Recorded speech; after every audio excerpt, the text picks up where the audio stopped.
Jovi déclare la guerre à Malox le Viber.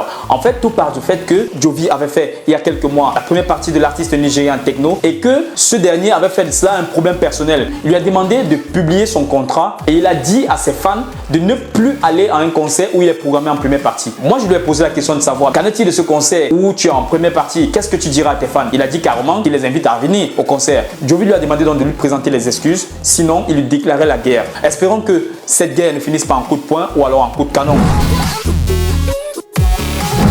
Les artistes camerounais se plaignent depuis des mois que des promoteurs culturels ne les respectent pas assez sur le point de valoriser leurs efforts. Ils préfèrent payer les artistes internationaux avec des sommes considérables et négliger les leurs à domicile, malgré le nombre et le type de contenu qu'ils produisent. Aujourd'hui, ils se sont rebellés et ont décidé comme ça de revendiquer ce qui leur revient de droit. Malox le Viber se positionne comme celui-là qui revendique les droits des artistes camerounais, comme celui-là qui gronde ses promoteurs, question de changer leur position par rapport à ces artistes. Il a dit qu'il se trompait de combat puisqu'il pensait que le vrai combat était d'être en tête d'affiche, mais il a compris que non, il fallait plutôt être mieux payé. Donc comme il est mieux payé, selon lui, il a atteint sa mission.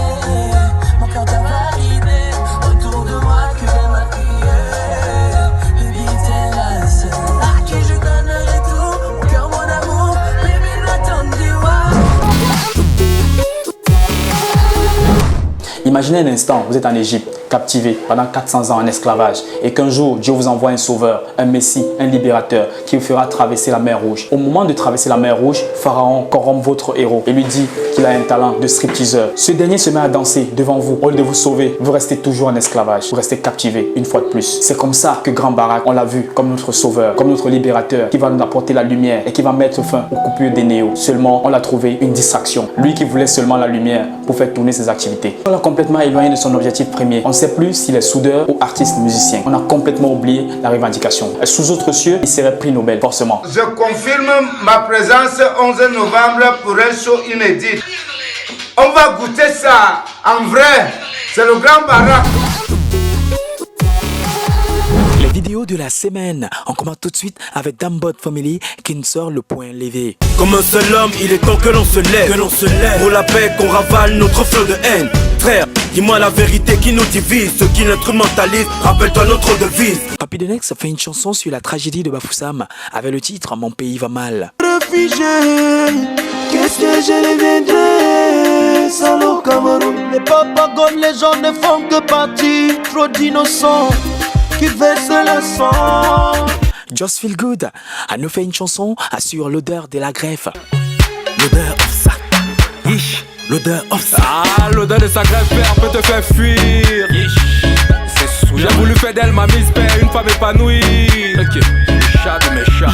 Ange Bagna fait son retour avec 5 clips vidéo dans lesquels elle propose un hommage à Charlotte Mbango.